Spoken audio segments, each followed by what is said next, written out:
The carriage wheel cracked on the cobblestones outside the small shop, and Duke Alaric Blackwood stumbled out with his coat torn and his pride torn worse. He had one day left. One day to find a wife, or lose everything his family had built for 200 years. His lawyer's words still rang in his ears like a bell that would not stop. Marry before midnight tomorrow, or the estate passes to your cousin Edmund, a man who cares nothing for the land or the people who live on it. Alaric had ridden through the night, past fields he barely recognized as his own, toward the village of Ashford, hoping for a miracle. He did not know what he was looking for. He only knew he was running out of time. The shop door swung open before he could knock, and a woman stepped out carrying a basket of folded cloth. She had brown hair pulled back loosely, ink stains on her fingers from measuring fabric, and eyes that studied him the way a merchant studies a coin to see if it is real or false. "You look like a man who has lost something important," she said, before he could speak a word.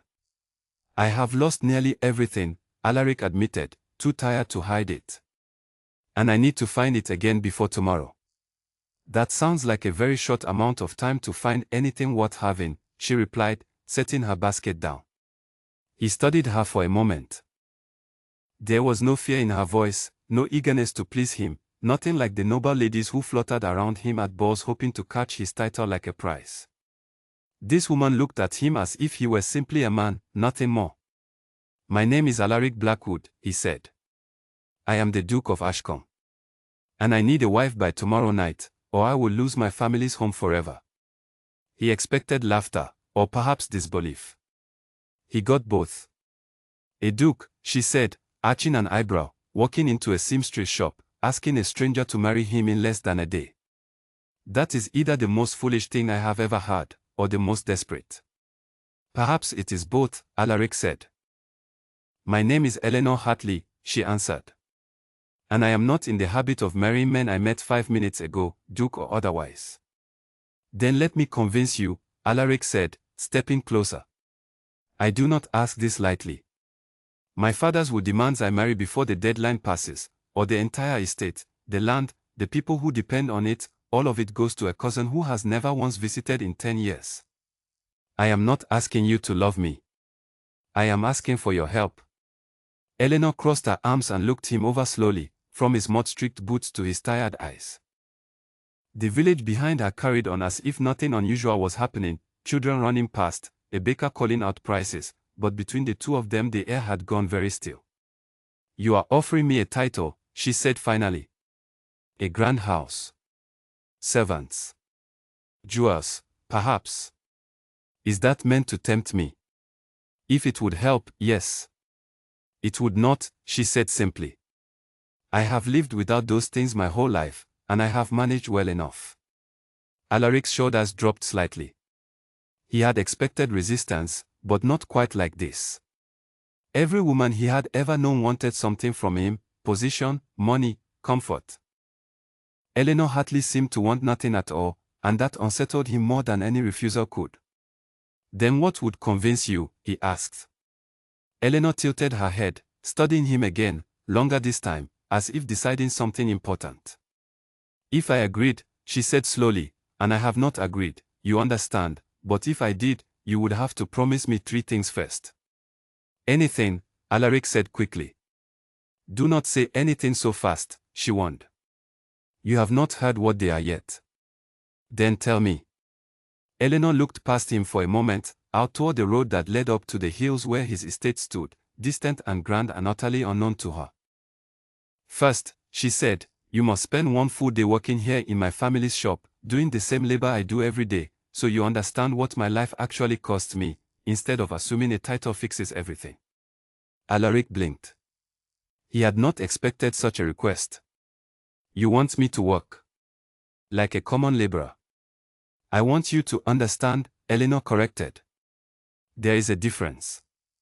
He considered refusing. He was a duke. He did not haul wool or mend nets. But he thought of his empty estate, the debts piling higher each month, and the deadline ticking closer with every breath he wasted arguing. "Agreed," he said. "What is the second?" Eleanor's expression shifted, something more serious settling over her features. "I have heard talk in this village," she said. About a duke who has a brother he refuses to speak to. A brother he has not seen in 3 years.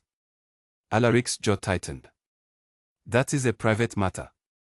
Perhaps, Eleanor said. But if I am to marry into your family, even for convenience, I will not join a house built on silence and old anger. You must make peace with your brother, publicly, before I will consider becoming your wife.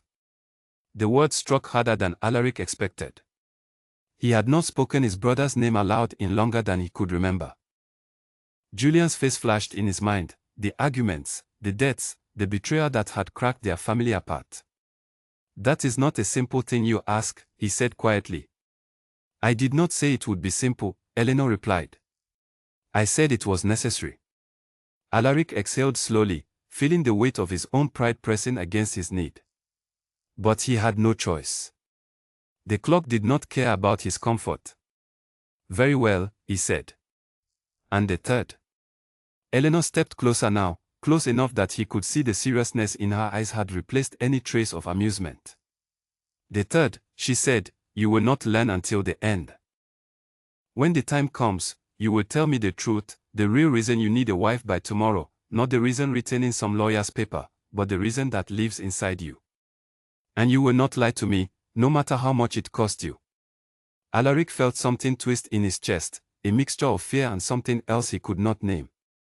He had built walls around himself for years, ever since his father's death, ever since the arguments with Julian, ever since he had learned that trust was often just another word for weakness. You ask a great deal for a woman who has not even agreed to marry me, he said. And you offer very little proof that you deserve an answer yet, Eleanor replied, her voice steady. So we are even? For a long moment, neither of them spoke. The village noise continued around them, unaware that a decision was being made that would shape more than one life. Alaric thought of Edmund, cold and calculating, already preparing to claim the estate. He thought of the tenants who depended on the land, the servants who had served his family for generations, the history that would vanish into someone else's careless hands if he failed. I agree to your 3 conditions, he said finally. Tomorrow, you shall have your answer, whatever it costs me. Eleanor studied him one more time, as if searching for a crack in his resolve, some sign that he was only saying what he thought she wanted to hear. She did not find one, not yet. Then be here at sunrise, she said. Wear clothes you do not mind ruining. Your first promise begins tomorrow, and I do not go easy on those who walk beside me. Alaric nodded, feeling strangely lighter despite the impossible weight still resting on his shoulders. I will be here. As he turned to leave, climbing back onto his tired horse, Eleanor called out one more thing. Duke Blackwood, she said, and he turned back to face her. I hope, for your sake, that you are a braver man than you look right now. He almost smiled at that, despite everything. We shall see, Miss Hartley, he said. We shall see. As he rode back toward the hills, the sun beginning to set behind him, Alaric could not shake the feeling that he had just agreed to something far more dangerous than losing an estate. He had agreed to be seen, truly seen, by a woman who owed him nothing and feared him even less. And somewhere beneath his exhaustion and his desperation, a small, unfamiliar feeling stirred inside him. Hope, perhaps. Or maybe simply the first honest fear he had felt in years, the fear of being known. Tomorrow would decide everything, his home, his family name, and perhaps something even more important than either.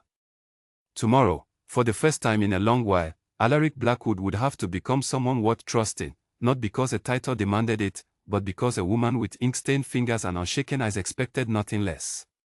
The night grew dark over Ashford, and somewhere in that darkness, 3 promises waited, each one heavier than the last, each one closer to the truth Alaric had spent years running from.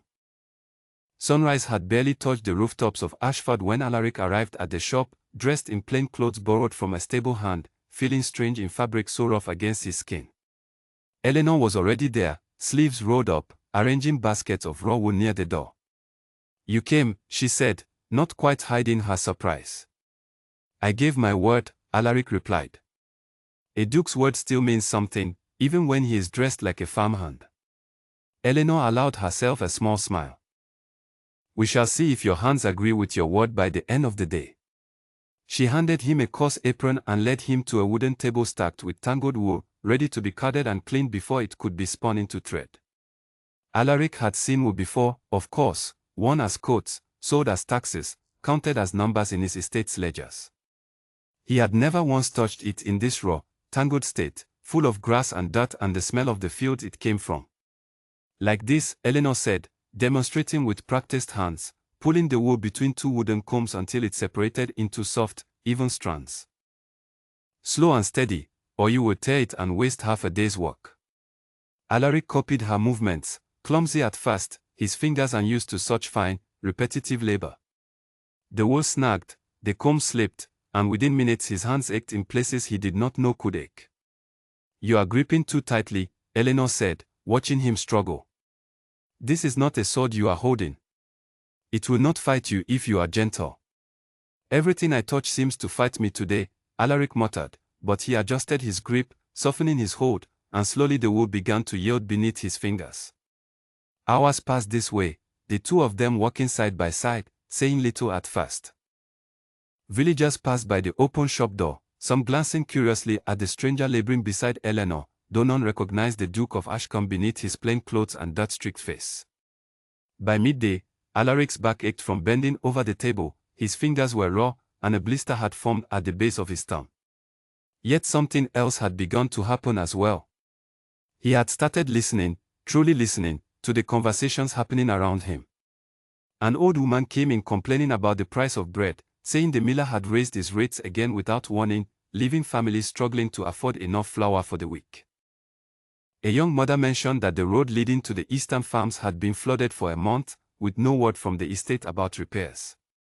A boy no older than 12 came seeking work, saying his father's health had failed and the family needed extra coin just to keep their small cottage warm through the coming winter.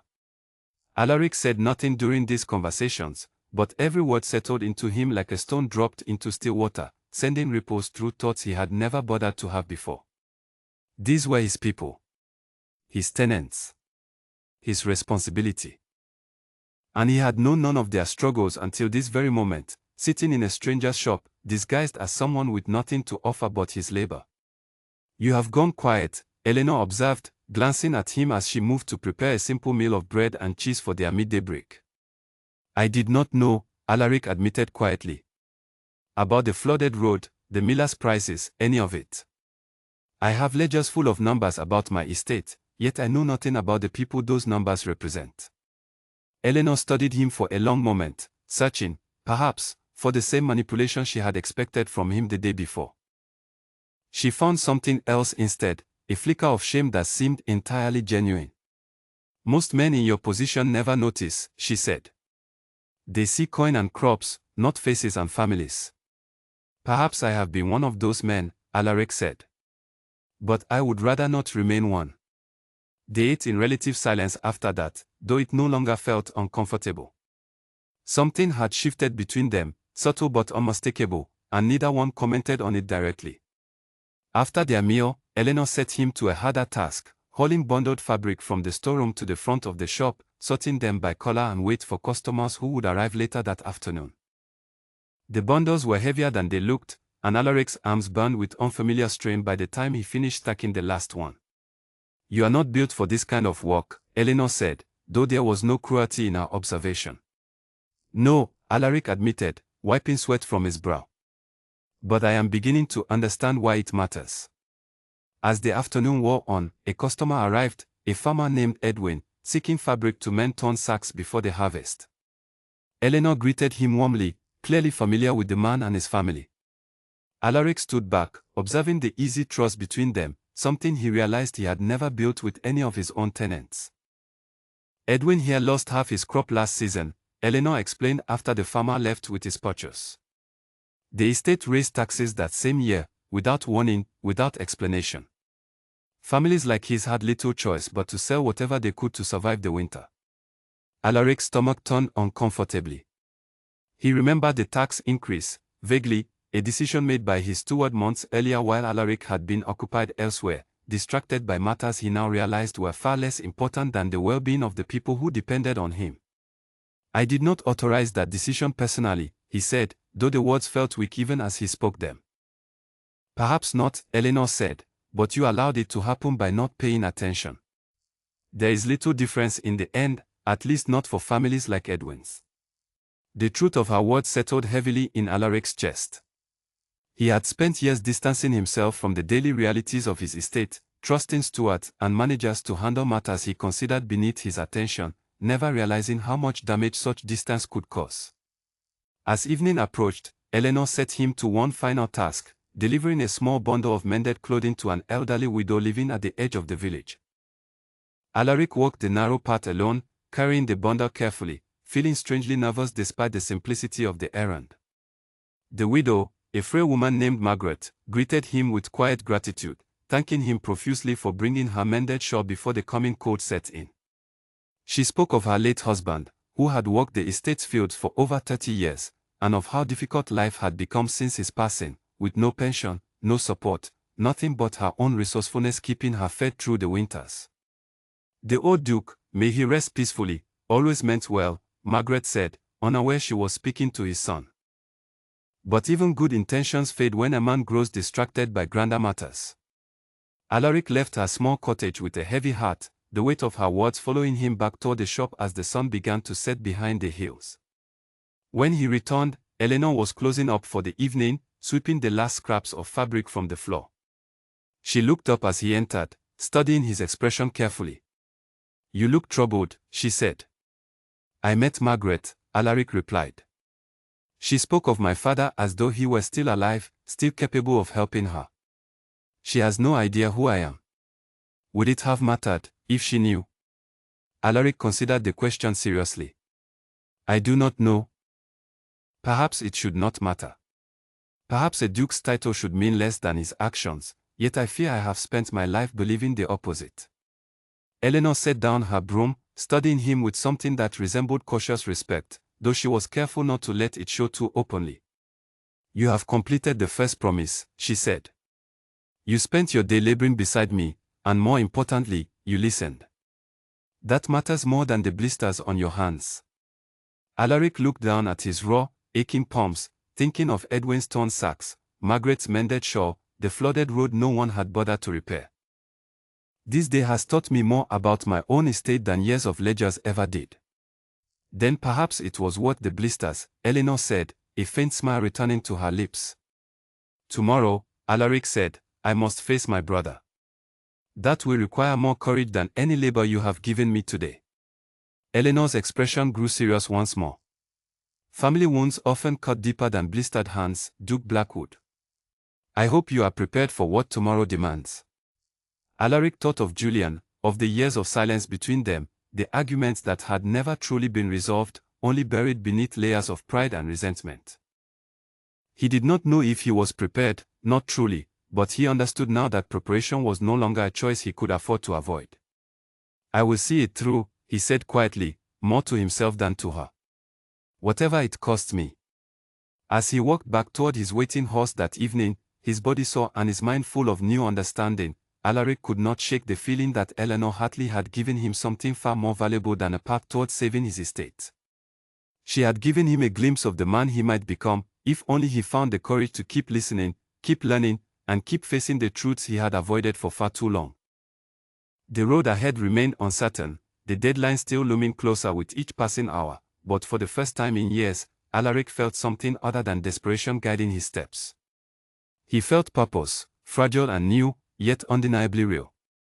Morning came with a grey sky over the hills, clouds hanging low as though the weather itself understood the weight pressing down on Alaric's chest. He rode toward the eastern manor where his brother Julian had lived alone since their falling out, a smaller house on the edge of the estate, far enough from the main hall that the brothers rarely crossed paths, even by accident. Eleanor had insisted on accompanying him partway, though she stopped at the edge of the property, saying this conversation needed to happen without her presence looming over it. "This is not something I can fix for you," she had said. "Only you can walk through that door." Alaric approached the house slowly, memories flooding back with every step, memories of childhood games in the fields, of their father's stern voice praising Julian's charm while criticizing Alaric's seriousness, of the arguments that had grown sharper as they aged, until finally the deaths, the broken trust, and 3 years of silence had swallowed whatever brotherhood remained between them. He knocked on the door, his heart pounding harder than it had during any negotiation, any confrontation with creditors, any moment of his desperate search for a bride. A servant answered, clearly startled to see the Duke standing there unannounced, and led him into a modest sitting room where Julian sat by the window, staring out at nothing in particular. Julian turned at the sound of footsteps, and his expression shifted through surprise, weariness, and something that looked dangerously close to hope, all within the span of a single breath. "Alaric," he said carefully. "I did not expect you." "Neither did I," Alaric admitted, standing awkwardly near the doorway. "But I am here." Julian gestured toward a chair, though the invitation felt hesitant, uncertain whether it would be accepted or refused. Alaric sat, the silence between them stretching uncomfortably before either found the courage to break it. "I suppose you have heard about the deadline," Alaric began. "The estate, our father's will." "The whole village has heard," Julian said, a faint bitterness creeping into his voice. "The Duke desperate to marry before losing everything to cousin Edmund." "It is quite the story." "It is more complicated than that," Alaric said, though he understood the accusation buried beneath Julian's words. "I have found someone willing to consider it. A woman named Eleanor Hartley." Julian raised an eyebrow, clearly unfamiliar with the name, though he said nothing further about it, waiting instead for whatever Alaric had truly come to say. "She has asked something of me," Alaric continued, forcing the words out despite every instinct urging him toward silence instead. "She insists I make peace with you before she will consider marrying me. Publicly. Genuinely." Julian's jaw tightened, old wounds clearly rising to the surface. "So this is a transaction, then? You have come to forgive me because a stranger demanded it, not because you actually wish to." "That is not entirely fair," Alaric said, though he understood why Julian would think it. "Perhaps her condition gave me the push I needed, but that does not mean the reasons beneath it are false." "Then tell me," Julian said, his voice sharpening with 3 years of buried anger finally finding release, "what reasons remain, Alaric? You blamed me for the deaths, for father's declining health in his final years, for every misfortune that befell this family after mother passed. You made it clear you wanted nothing more to do with me. You gambled away funds meant for the tenants," Alaric said, his own anger rising despite his intentions to remain calm. "Money meant for repairs, for wages, for families depending on this estate to survive the winter. How was I supposed to trust you after that?"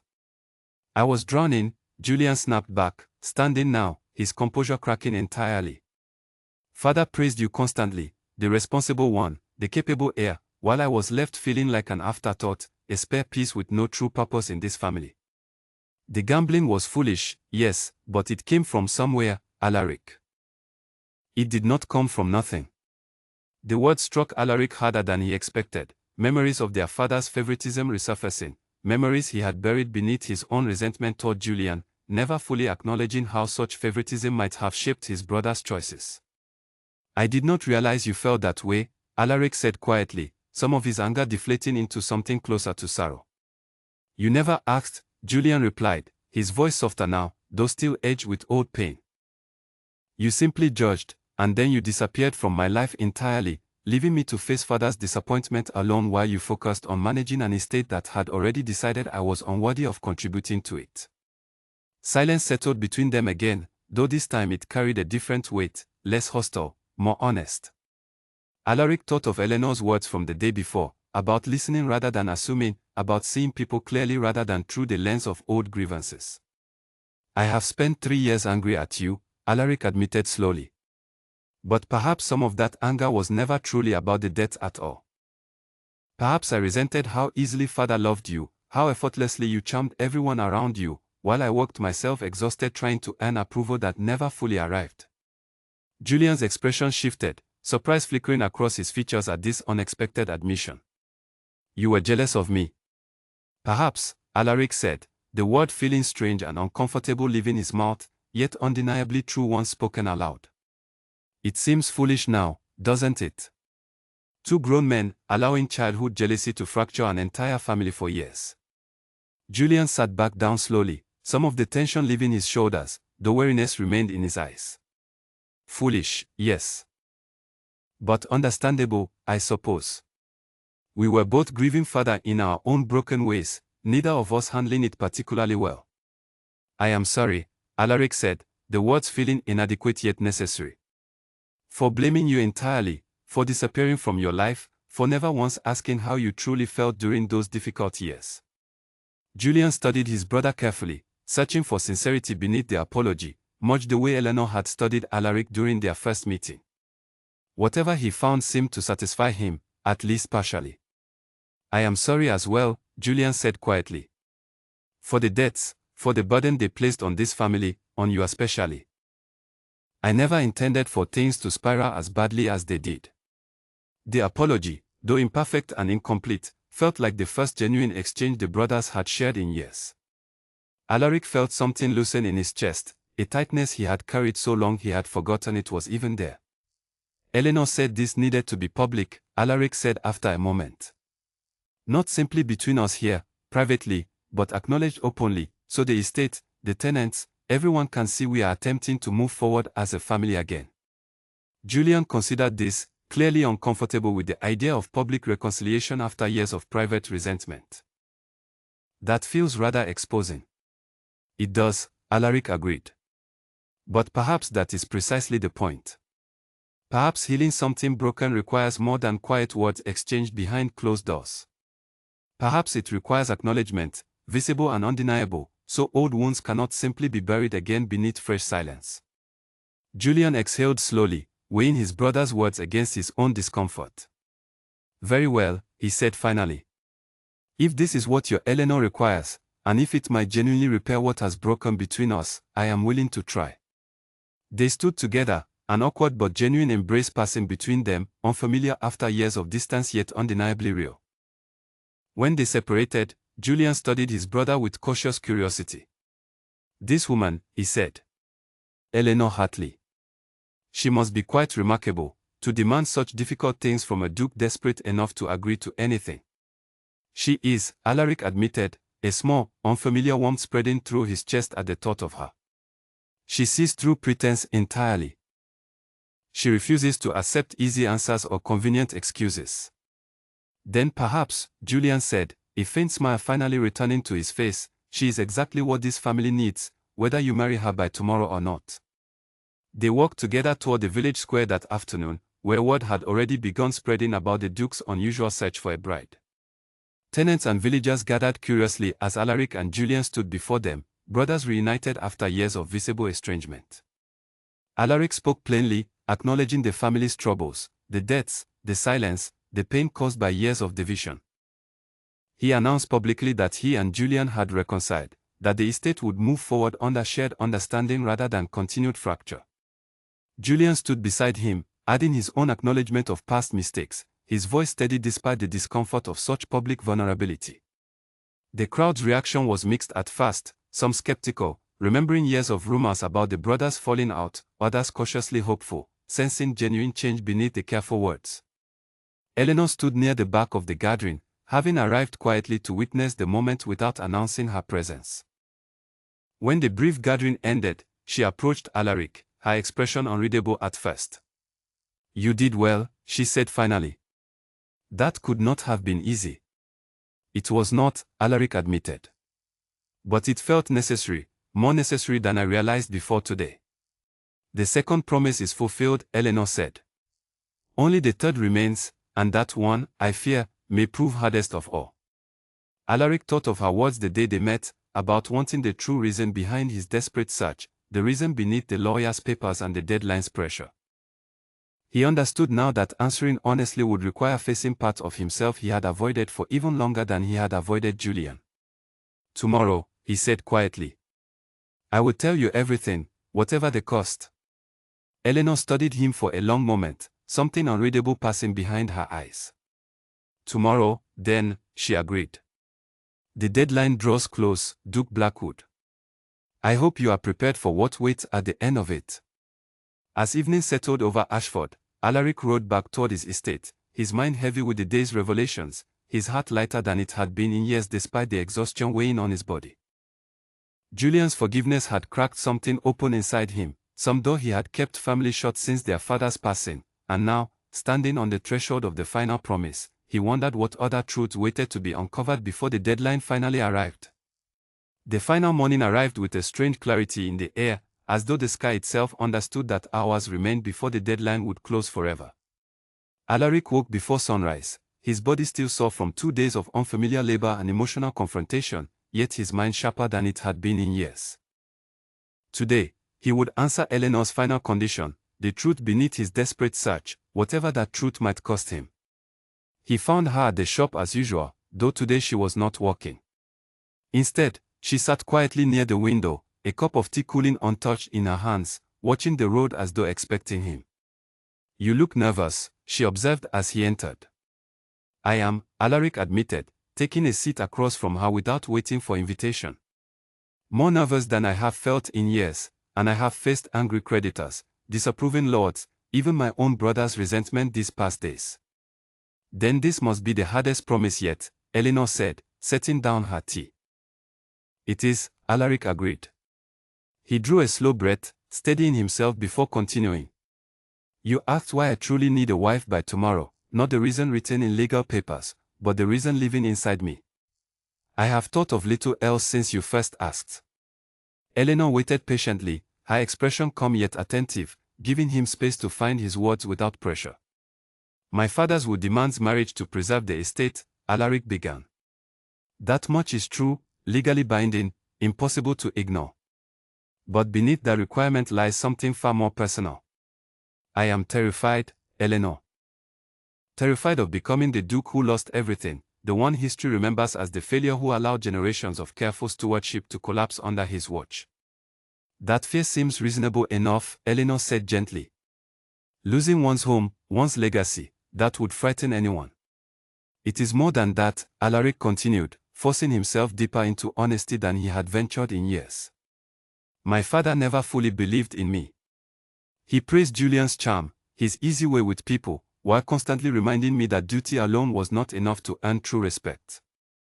I spent my entire life trying to prove him wrong, working tirelessly to manage the estate perfectly, believing that success might finally earn the approval he withheld. And losing the estate now," Eleanor said slowly, understanding dawning in her voice, "would prove him right. It would confirm every doubt he ever held about you." "Yes," Alaric said, the word barely more than a whisper.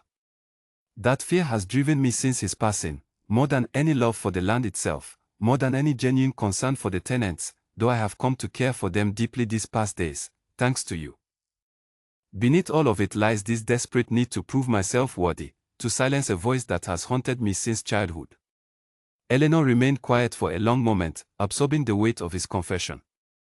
"That is a heavy burden to carry alone," she said finally. "There is more," Alaric continued, unable to stop now that the truth had begun spilling free. "When I chose to approach you, that first day, desperate and exhausted, it was not simply convenience that drew me toward your shop.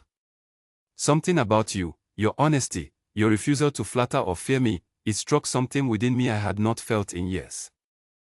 You have treated me like a man these past days, not a title, not an inheritance, simply a man capable of both failure and growth. I do not know if such a feeling qualifies as affection yet, but it is something real, something I have not experienced since long before my father's passing." Eleanor's expression softened slightly, though caution remained visible beneath her calm exterior. "That is a great deal of honesty for one morning, Duke Blackwood." "You demanded truth," Alaric said. "I have given you everything I have." Eleanor rose from her seat, walking slowly toward the window, her back turned toward him as she gathered her own thoughts. When she finally spoke again, her voice carried a vulnerability Alaric had not yet witnessed from her. "I owe you honesty in return, then," she said quietly.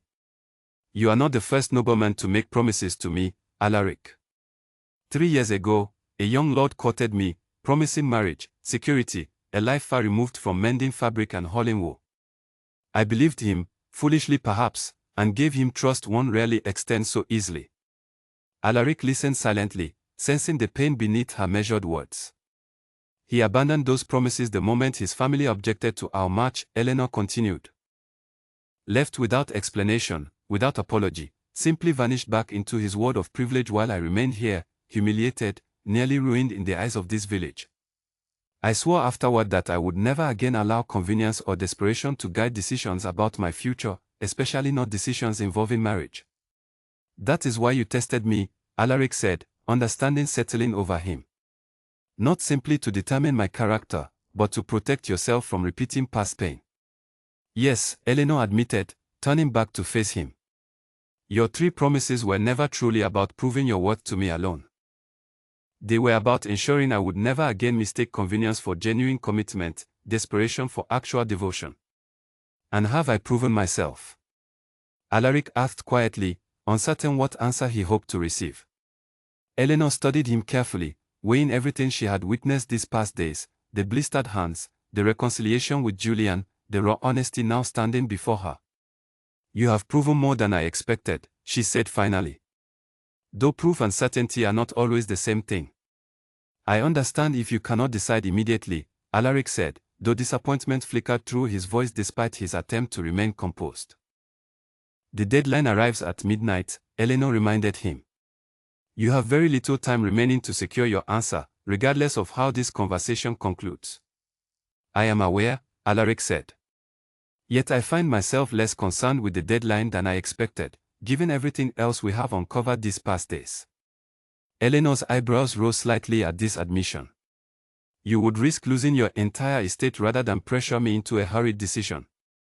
I would rather lose everything, Alaric said, surprising even himself with the certainty in his voice, than force you into a choice you do not genuinely wish to make.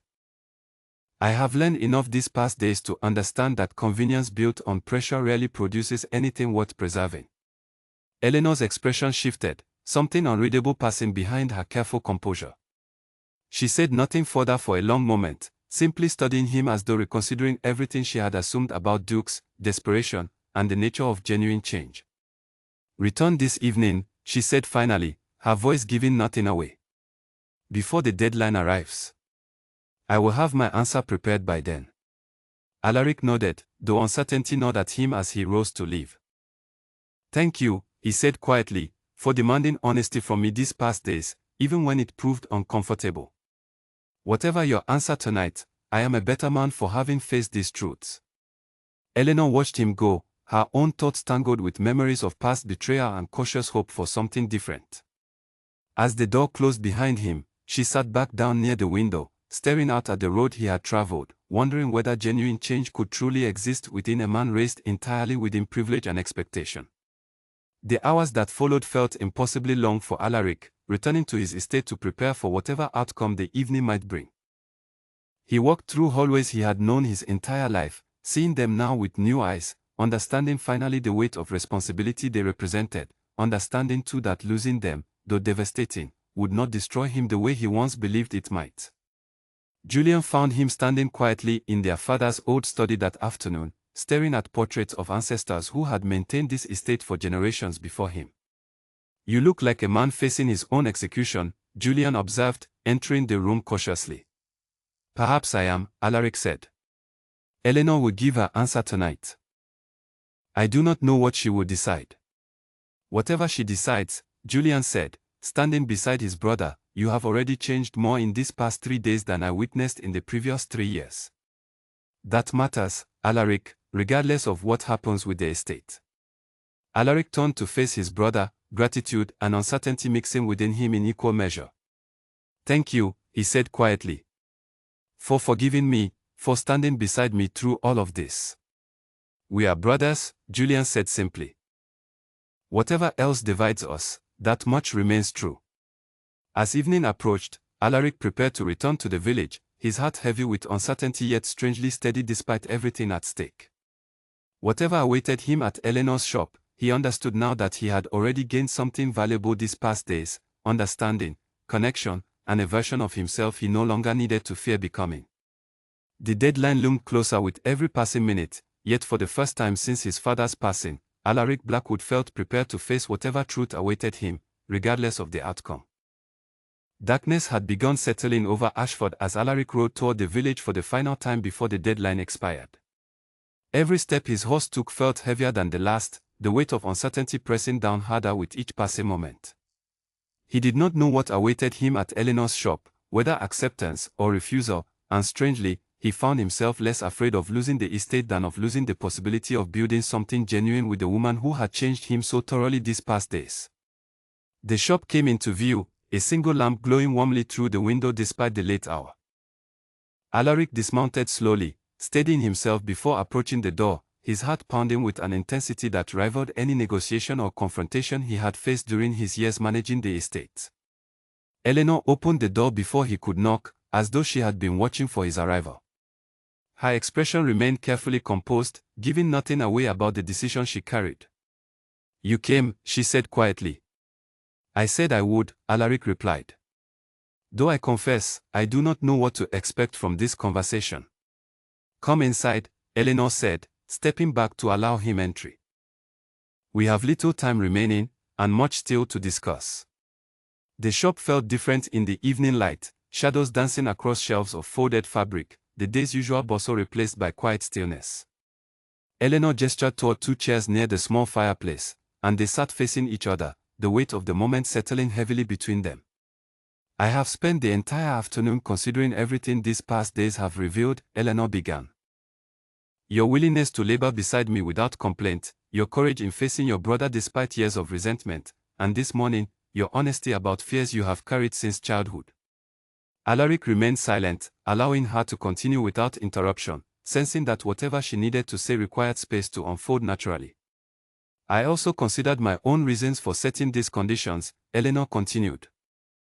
"Fear, certainly, born from past betrayal, but also genuine curiosity about whether privilege could coexist with true character, whether a man raised entirely within wealth and title could still learn humility when tested."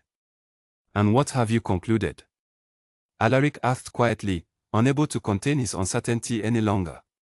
Eleanor paused, studying him carefully before continuing. "This morning, when you told me you would rather lose everything than pressure me into a hurried decision, something shifted within me.